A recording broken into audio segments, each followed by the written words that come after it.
All right, I think I got the bugs worked out. All right, you ready, Chad? Still learning technology. Yeah. This is part 2. We tried to do part 2 when we filmed part 1, but technology and cameras and us don't mix that well. Yeah. So. And you'll notice it cooled down a little bit. We're in a little bit different attire today. Yes. Yeah. Last time, just a few days ago, we were in shorts and t-shirts, and then it cooled down. Chilly. Again, so. All right. But anyhow. We're on question 8 of the Nevada NDOW's Big Game Survey that they sent out to 20,000 applicants from last year, which was roughly a quarter of all the applicants. And so far, the feedback from like what I've asked and like posted on Facebook and whatnot, even people that got it didn't know that not everybody got it. Oh, and really? Everybody's also saying like everybody should have gotten it. Like, yeah. So that our one big critique to the NDOW, like this is a great survey, but it should have gone to everybody. And so far, the consensus agrees. Like Nevada hunters agree. Like this should have been everybody. Yeah, of course. Yep. Right. All right, go for it. Okay. Question 8. How would you prefer NDOW to share information with you about hunting, wildlife management, and conservation in Nevada? Please check all that apply. In-person seminars, virtual seminars, YouTube, website, email, podcast, Instagram, Facebook. I'm not interested. J, other. So, I mean, we're kind of cheating because we kind of went through these last time and didn't get recorded. But, yeah. Like, YouTube's a big one. YouTube's huge. I watch a lot of YouTube. Yeah, Wyoming, they have the Wyoming Department of Wildlife. They have their own YouTube channel.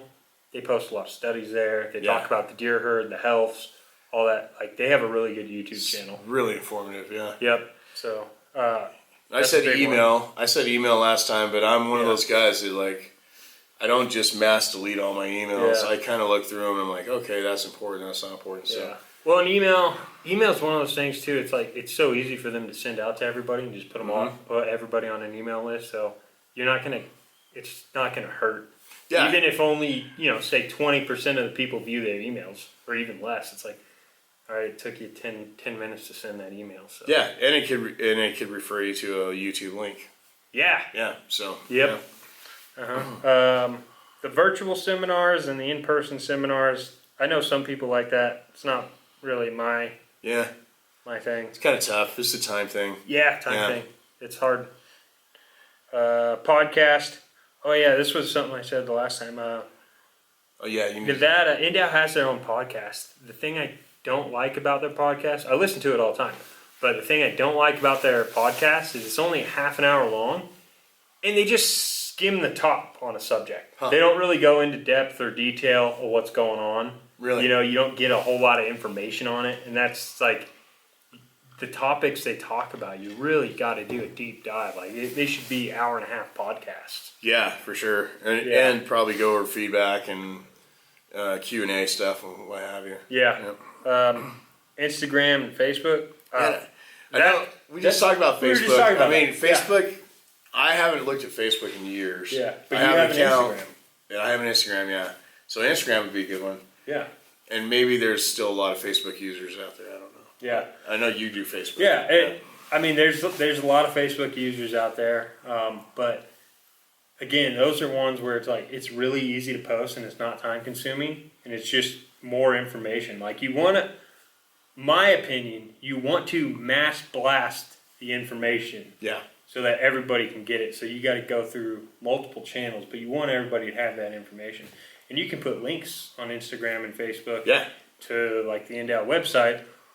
Like, say, I think the approved quotas just came out. Like NDOW could put a post out that says the 2025 approved big game quotas. Click this link and it takes you to the website and it would show you that. Like, that'd be a great idea.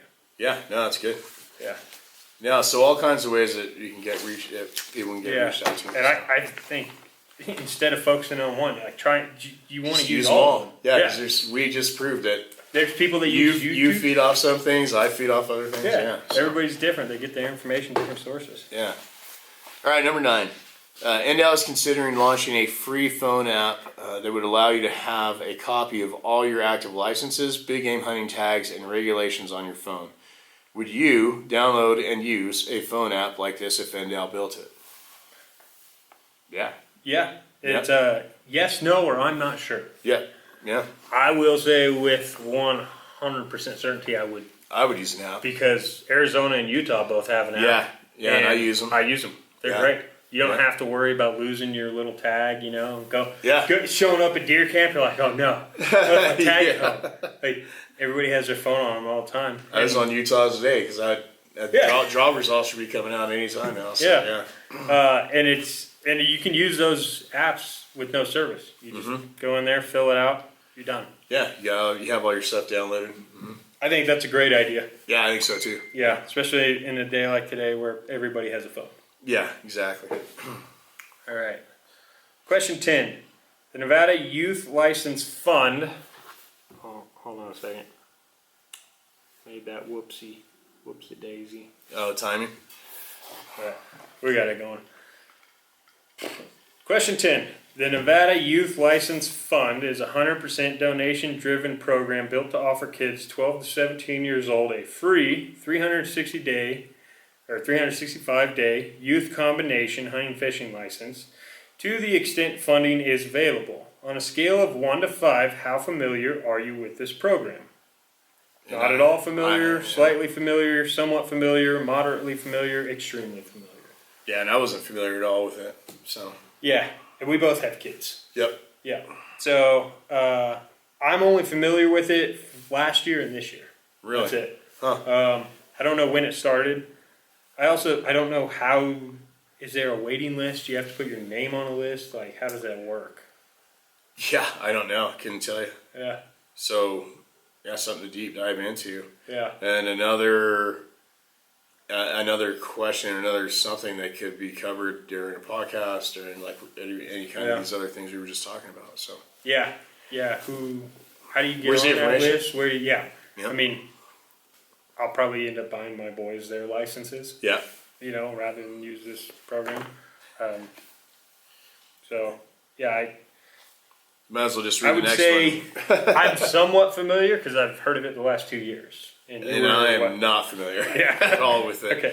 But I don't have young kids anymore either. I've got 18-year-olds. So, yeah. Okay. Question 11. Do you have children? Yes. Yes. Pretty general question. Yep. Yeah. I've got 2 young boys. You have an older daughter. Yep. All right. You're on question 12. All right. Should the department prioritize big game hunting opportunities for junior hunters 12 through 17 years old? And it's a yes or no. Yes or no. We talked about this a minute. Yeah, this might have to be a deep dive into these few questions. Yeah. I have 2 sons. I know they're going to grow up loving hunting because they come out to the shop and help me all the time. They love going hunting. They talk about it. They play in the backyard. That's like their life right now. No, I don't think Nevada should prioritize youth big game tags. No. And what we talked about on this, and I don't like. I'm gonna ruffle some feathers. It's probably this is probably an answer for 13. Yeah. For question 13. Oh yeah. That's right. Yeah. Right. We'll dive into this on question 13. So 12 for 12. I guess I would want to know the definition of prioritize. Yes. Like, what does that mean? Does that mean like an allotment, raise the allotment for junior hunters, which I wouldn't be so much against.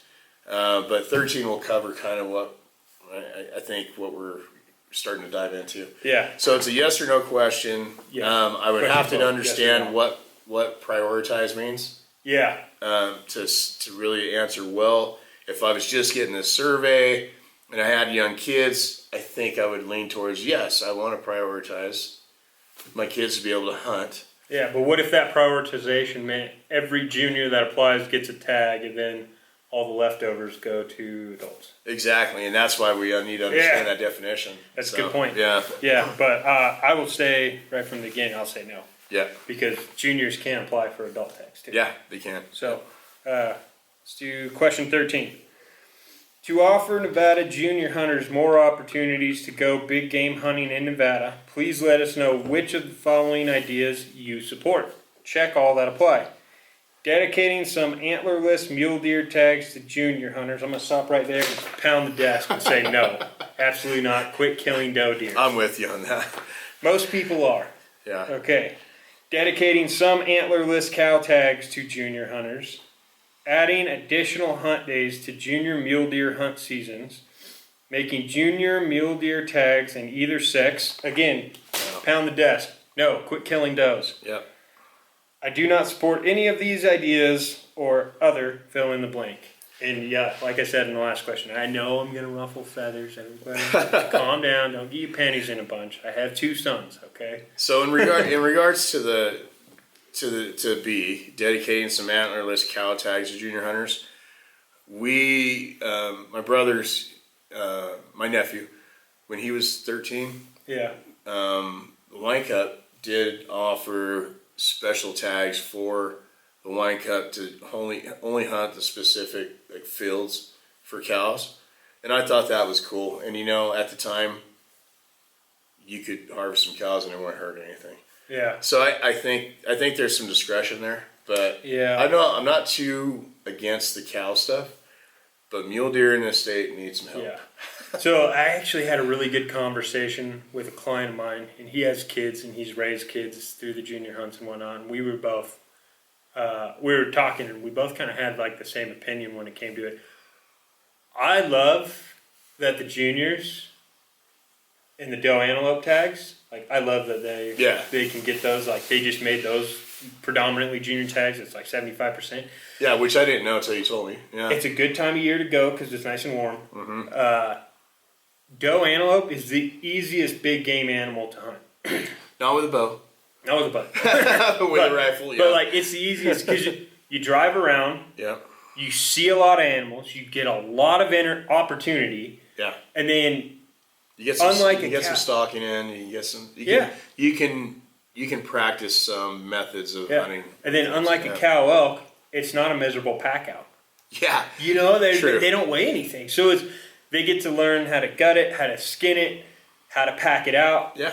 It's not a physically demanding hunt, and it's really good too because you're also not spoiling a youth. And I say that, not being a jerk, but like with a youth deer tag, they get priority for like great late season pre-rut already. Bucks. So a lot of times they'll shoot the biggest buck of their life. Then by the time they become an adult and they get their first adult tag, and it's not the season dates aren't beneficial to them, they're just like, oh, I don't really like hunting that much anymore. Yeah, I've already killed my trophy. So I'm not in huge favor of that many deer tags being allotted for juniors. So, it's like I think there should be some. But I don't think there should be near as many as there are. Yeah. I love the idea of doe antelope tags because that's a way to retain hunters because they're like, yes, it's the easiest hunt. It's the most basic beginner hunt.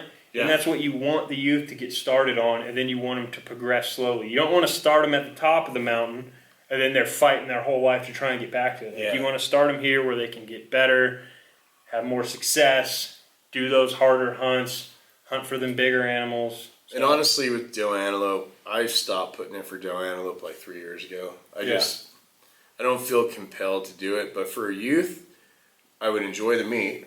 100%. Yeah, meat's amazing. I enjoy the meat. But for a youth like that, you're right. I mean, all those points you hit are pretty spot on. Yeah. But like letter C for the choices, adding additional hunt days to junior mule deer hunt seasons.